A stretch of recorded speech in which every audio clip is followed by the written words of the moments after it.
এখন দেখি এগুলো খুব চলছে, ইলিশ মাছ কাটাটা সব ইউটিউবে দেয়, তাই ভাবলো আমিও তুই কাটছিস সেটা ভিডিও করে ইউটিউবে দিয়ে দিই। কি মাছ গো? এটা ইলিশ মাছ গো। এবার ঘরে যাবো। আমার দাদু ভালো বলে আমার দাদু ভালো, খাওয়ার জিনিস শুনলেই ভালো। দাদু যতদিন তোমাকে দেবে দাদু ভালো। এই তো এটা হচ্ছে বাস্তব কি দিদি ভাই? হ্যাঁ, যতদিন দিতে পারবে ততদিন ভালো। শুধু দাদু বলে না, যে কোনো মানুষ। দাদুর বয়স হলে ভিডিও করছি ইলিশ মাছ কাটিং এ, ভালো লাগে। যা ঘরে চলে যা, বনু উঠে গেছে, বনুর সাথে থাক।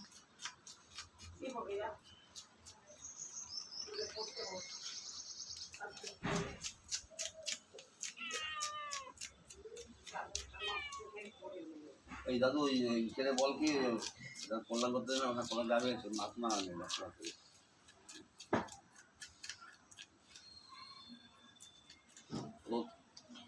ও তো ওটা দিঘায় গেল না, ও দিঘায় গেল মনে নিলাম না কে? হ্যাঁ ও তাহলে আনবে না।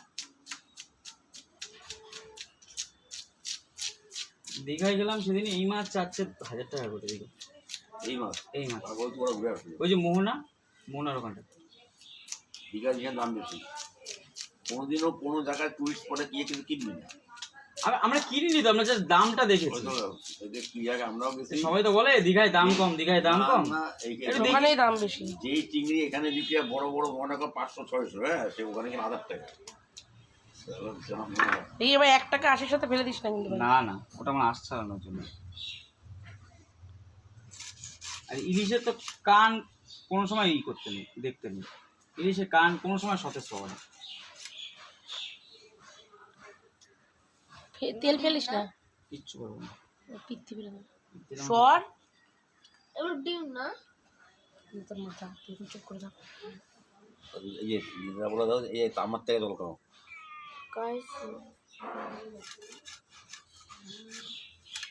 খেয়ে উঠলাম।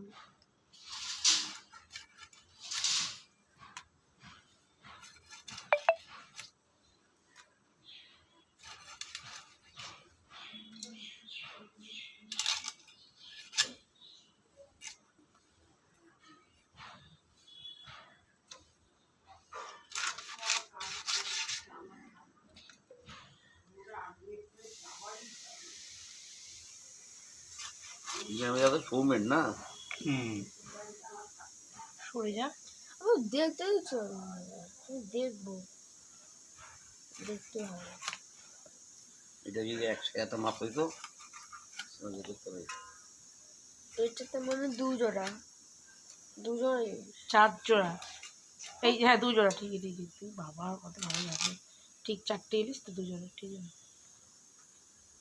আমার পণ্ডিত হয়ে গেছে, ঘুম থেকে উঠেই পড়াশোনাতে ব্রেন সতেজ হয়ে গেছে।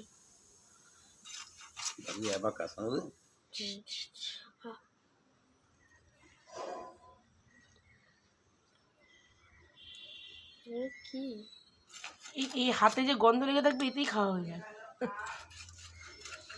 বুঝছিস? ইলিশ মাছ বেশি ধুতে নেই জানিস। ইলিশ মাছ কেটেই ধোয় না, না ধুয়ে নিয়ে তারপর এই যে কেটে দিল ব্যাস। এইভাবে অনেকে রান্না করে। আমার 2জন কাস্টমার আছে, ওদের শুধু আঁশ ছাড়িয়ে দিই আমি। এই লেদা কাঠ খোকা ওইটা কাটিনি না।